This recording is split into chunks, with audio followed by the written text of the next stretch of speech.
BJP है तो आतंकवाद मुमकिन है। बीजेपी का नारा ये है, बीजेपी है तो बलात्कार मुमकिन है, बीजेपी है तो मॉब लिंचिंग मुमकिन है, बीजेपी है तो किसानों पे अत्याचार, मंदिर में घोटाले हुए, 2-2 रुपए की जमीन को 2-2 हजार में बेचा गया। तो उस तरफ से दिमाग हटाने के लिए उन्होंने पहले ही नारा दे दिया था उत्तर प्रदेश के इलेक्शन में कि मत चुरा होता। यकीन करिए इतना लाइमलाइट में ना आता, क्योंकि ये जैन बरादरी में से थे। अमित शाह सलमान देखा कि जितने भगवा बम है वहाँ मुसलमान के सामने जाके फट जाते हैं, उसे मार देते हैं। आप लगातार मारे जा रहे सिर्फ इसलिए कि वो मुस्लिम समाज से आता है। तो ये देखिए कि मुसलमानों के प्रति ये लोग कितने बार अगर को ऐसी चीजें नजर नहीं आती जहाँ पर मॉब लिंचिंग बीजेपी द्वारा हो रही है, आरएसएस द्वारा हो रही है, क्योंकि मार्क ज़करबर्ग भी कहीं ना कहीं आरएसएस के हाथों में। नमस्कार, स्वागत है आपका हमारे चैनल पर। मैं निशा झा। इस वक्त हमारे साथ सोशल एक्टिविस्ट एमएन रिजवी जी मौजूद है। जैसा कि आप लोगों ने देखा, मध्य प्रदेश से एक बहुत बड़ी खबर आ रही है। एक बुजुर्ग पुरुष को जान से मार दिया है बीजेपी के नेता ने, जिनका नाम है दिनेश कुशवाहा। वो भी इसलिए मारा कि उन्हें शक था कि कहीं वो मुसलमान तो नहीं है। मोहम्मद कह के आधार कार्ड दिखा कह के उसे मार डाला। तो आप कैसे देख रहे हैं, उस शख्स को मार डाला केवल इसलिए कि उसे शक था कि वो मुसलमान तो नहीं है? मैडम, ये देश में मुसलमान ये बीजेपी में जितने पार्षद हैं, सांसद हैं, जितने हैं, इनमें 75% जो वो नरभक्षी बन चुके हैं। आप ये देखिए, वो मुसलमान था, हिंदू था, उसको एक तरफ रख दिए, दलित। उस बंदे की उम्र देखिए कि एक 65 से 70 साल की उम्र में एक बुढ़ा आदमी जो अपने होश हवास में नहीं था, उसको लगातार मारा जा रहा था, उसकी लिंचिंग करी जा रही थी और उससे कहा जा रहा था क्या तेरा नाम मोहम्मद है, कहीं तू मोहम्मद वाला तो नहीं, दिखा आधार कार्ड। और धड़ाधड़ मारने के साथ वो इतना जलील आदमी था ये जो कुशवाहा है कि उसके बावजूद वो जो है वो वीडियोग्राफी भी कर रहा था। यानी कि ये इतने नरभक्षी हैं, एक तो जुल्म करते हैं, इन्हें इंसानियत का खून पीने की ऐसी आदत पड़ गई है कि उसको प्रमोट करना चाहते हैं। और फेसबुक के जो मालिक है मार्क ज़करबर्ग, आप भी क्या अफीम चाट कर किसी गुफा में पड़े हुए हैं क्या?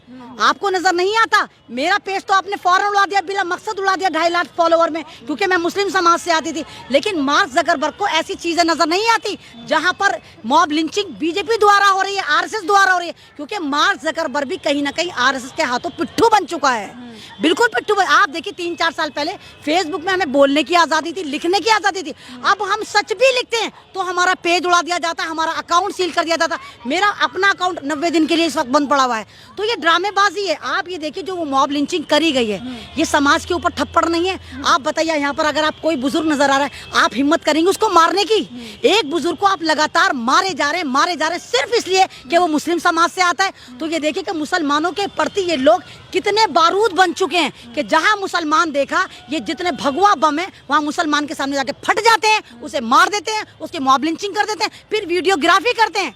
तो यहाँ पर तो मैं कहूँगी गृह मंत्री कहाँ है अमित शाह? ये आपके रिश्तेदार थे, ये अमित शाह का रिश्तेदार था, क्योंकि अमित शाह खुद जैन बरादरी से आता है और ये मरने वाला बंदा भी जैन बरादरी से था। और मुसलमान होता, यकीन करिए इतना लाइमलाइट में ना आता, क्योंकि ये जैन बरादरी में से थे, अमित शाह का रिश्तेदार था, इसलिए इंटरनेशनल वायरल हो रहा है। क्या मुसलमान इन सब जो देश में ऐसे हादसे हो रहे हैं मुसलमानों के खिलाफ, क्या इससे देश का मुसलमान अपने आप को असुरक्षित महसूस कर रहा है? देखिए मैडम, असुरक्षित तो महसूस नहीं करता, ना डरता है, लेकिन ये सोचता है कि जो भी हो रहा है उसके साथ गलत हो रहा है, ऐसा गलत नहीं होना चाहिए।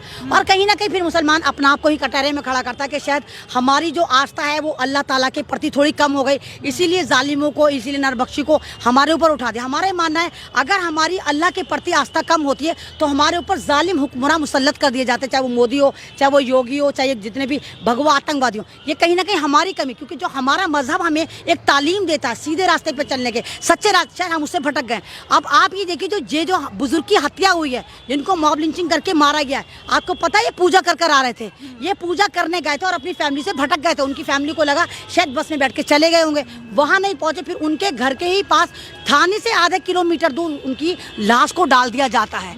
तो ये कौन सी राजनीति है? ये कौन सी सरकारें? ये कौन सी सत्ता है? ये कैसी सरकारें? शर्म इनको नहीं आती कि बीजेपी को डूब मरना चाहिए। हाँ तू बोलती, थूकती हूँ मैं इनके ऊपर, बीजेपी के ऊपर, ऐसे नेताओं के ऊपर जहाँ इंसानियत का मतलब नहीं पता, जहाँ बुजुर्गों की इज्जत नहीं होती। आप बताइए, बुजुर्ग तेरे मेरे नहीं होते? हम पहले जिस समाज में रहते थे, किसी भी समाज के बुजुर्ग होते थे, पैर छूते थे, राम राम दुआ सलाम करते थे, सब कुछ। और आज क्या हो रहा है? कोई बुजुर्ग देखा, इन्होंने भगवा आतंक मॉब लिंचिंग कर दी, मार दिया। तो इस तरह नहीं होना चाहिए। इनका किया हुआ इतना आगे बढ़ गया है कि अब ये किसी को नहीं देते, बस इनको बुढ़ा मिल जाए मुसलमान बनाकर मार देते, यानी मुसलमानों का हवा इन पे बैठ गया है। इस वक्त मुस्लिम समाज नहीं डरा हुआ, इस वक्त मुस्लिम समाज से ये लोग डरे हुए हैं, ये मुस्लिम समाज से डरे हुए हैं। मुस्लिम समाज का डर इन पे इतना बैठ गया है कि जहाँ किसी निहत्ते बुजुर्ग को देखा ये डर जाते, खौफ में आ जाते हैं, उसकी मॉब लिंचिंग कर देते हैं। मुसलमान समाज से डरने की इनको पता है कि मुस्लिम समाज अगर एक हो गया, मुस्लिम समाज किसी भी पार्टी में जाकर मिल गया, मुस्लिम समाज अगर दलित के साथ आ गया, मुस्लिम समाज अगर कांग्रेस के साथ आ गया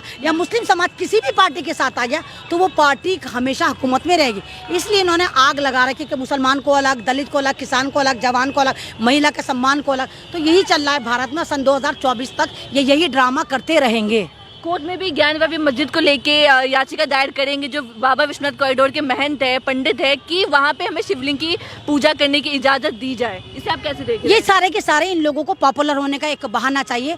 और इस वक्त सोशल मीडिया सबसे अच्छा प्लेटफॉर्म है जहाँ पर 2-2 कौड़ी के महंत, 2-2 कौड़ी के भगवे आतंकवादी अपने आप को पॉपुलर कर देते हैं, उल्टी सीधी वीडियो बनाते हैं और वायरल कर। मंदिर के सपोर्ट में बोलेगा वो भगवा आतंकी हो जाए? नहीं नहीं, मंदिर के सपोर्ट में नहीं मैडम, वो मस्जिद है, वो आप भी मानिए वो मंदिर नहीं है। अगर वहाँ पर मंदिर था, ऐसा निकल कर आता, और हम कहते हैं कि हमें भारत की जुडिशरी पर इस बात पर यकीन नहीं है, हमें भारत के टीवी मीडिया पूरा दिखा रहा है। नहीं वहाँ पे आप एक बात बताइए, 300 साल से वहाँ पर मस्जिद थी।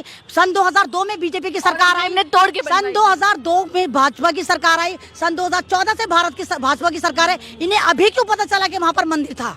इनको पता है कि 24 में इलेक्शन है, 24 से पहले इनको ये मुद्दा चाहिए था। वो मंदिर को मस्जिद बनाना चाहते हैं, मस्जिद को मंदिर बनाना चाहते हैं, इस तरह नहीं होगा। ये तो पहले से नारा चलता हुआ आ रहा है कि काशी मथुरा अभी बाकी है, अयोध्या तो सिर्फ झांकी थी। तो वो तो इसलिए कहा ना इन्होंने कि राम मंदिर वहाँ बना दिया, अब मोदी जी तो वहाँ सीमेंट के कट्टे उठा के जाएंगे नहीं, वहाँ पर मोदी जी की वैल्यू कम हो गई, योगी जी की वैल्यू कम हो गई। और जिस तरह राम मंदिर में घोटाले हुए, 2-2 रुपए की जमीन को 2-2 हजार में बेचा गया, तो उस तरफ से दिमाग हटाने के लिए उन्होंने पहले ही नारा दे दिया था उत्तर प्रदेश के इलेक्शन में कि मथुरा काशी बाकी है। तो मथुरा काशी का मतलब ये कि मथुरा काशी में जितनी मस्जिद है अब हम उनको टारगेट करेंगे। तो आपको क्या लगता है, आप सारी मस्जिद तो तोड़ देंगे तो मुसलमान के अंदर तो खुदा को मिटा देंगे? नहीं मिटा सकते। मुसलमान मूर्ति पूजा वाला नहीं है, मुसलमान अल्लाह को दिल में बसाता है, दिमाग में बसाता है, वो तो कहीं भी नमाज अदा कर देता है। और अगर आप चाहते हैं कि इसमें इतना जुल्म करे, आप हिटलर शाही पे उतरे हुए हैं, तो डरिए उस खुदा से जो आपके ऊपर बैठा है। कहीं ना कहीं वो आपको ऐसा गर्क करेगा कि पता नहीं चलेगा कि बीजेपी और बीजेपी का कमल और आरएसएस किस गुफा में जाके गर्क हो गए। 1991 एक्ट को हटा दिया जाएगा तो वहाँ पे मंदिर बन जाएगा, इसकी भी याचिका दायर कर दी गई। सब कैसे देख रहे हैं? ऐसे नहीं हटेगा, ऐसे तो बाप का राज नहीं चलता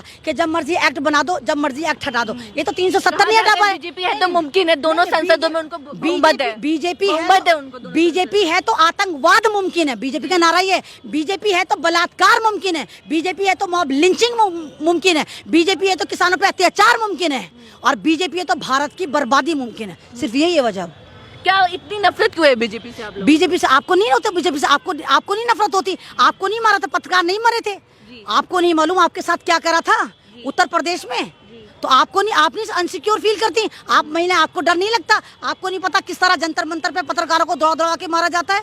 आपको डर नहीं लगता? मैडम इस वक्त तो सबको ही डराया जा रहा है। आप किसी को ये सिक्योरिटी नहीं कि घर से बाहर निकल रहा है कि वो जिंदा वापस आएगा नहीं आएगा। बीजेपी उसको कहाँ टांग देगी? ये जितने वर्दी वाले गुंडे, सर्टिफाइड पुलिस जो है एक सर्टिफाइड गुंडी हो चुकी है, सरकार का साथ देती है। नहीं पता कब मार देंगे और कह देंगे मॉब लिंचिंग या सुसाइड, कुछ भी नाम दे देंगे। शुक्रिया। आखिरी सवाल यही है आपसे, कुतुब मीनार पे जो खुदाई की मांग चल रही है, ASI को भी नोटिस दे दिया गया है कि आप खुदाई कर सकते हैं। हाँ तो करें। विष्णु स्तंभ है, बिल्कुल सही है। कुतुब मीनार को खोद डालें, लाल किले को खोद, हम खड़े होंगे। हम तो खुद चाहते खोद डालें। अरे अंग्रेज यहाँ पर आते हैं, अच्छा है भारत अमन अमान होगा। भाई विदेशी चीजें, स्वदेशी चीजें होती है, विदेशी लोग क्यों आए यहाँ पर? हम यहाँ पर, मैं तो खुद कहती हूँ, सारी जितनी भी हिस्टोरिकल बिल्डिंग है सब तोड़ दो, चाहे वो अंग्रेजों ने बनाई, चाहे वो मुगलों ने बनाई। लाल किला तोड़ो, इंडिया गेट तोड़ो, पार्लियामेंट हाउस तोड़ो, जितने भी हैं इमारत सब तोड़ दो। फिर जहाँ पे मंदिर बनाना है बनाओ और घंटे बजवाओ, क्योंकि जनता को नहीं चाहिए खाना रोजगार, जनता को घंटा ही बजाना है तो घंटा ही बजाएगी जनता। शुक्रिया आपका। तो ये थी हमारे साथ एहमान रिजवी जी, जिनका कहना है कि उन्हें बीजेपी से कोई नफरत नहीं है। आप देख रहे हैं देश में लगातार बीजेपी कैसे अत्याचार कर रही है, बहुत बड़े बड़े दावे कर रही है। अगर आपको हमारा वीडियो अच्छा लगे तो लाइक शेयर सब्सक्राइब जरूर करें। धन्यवाद।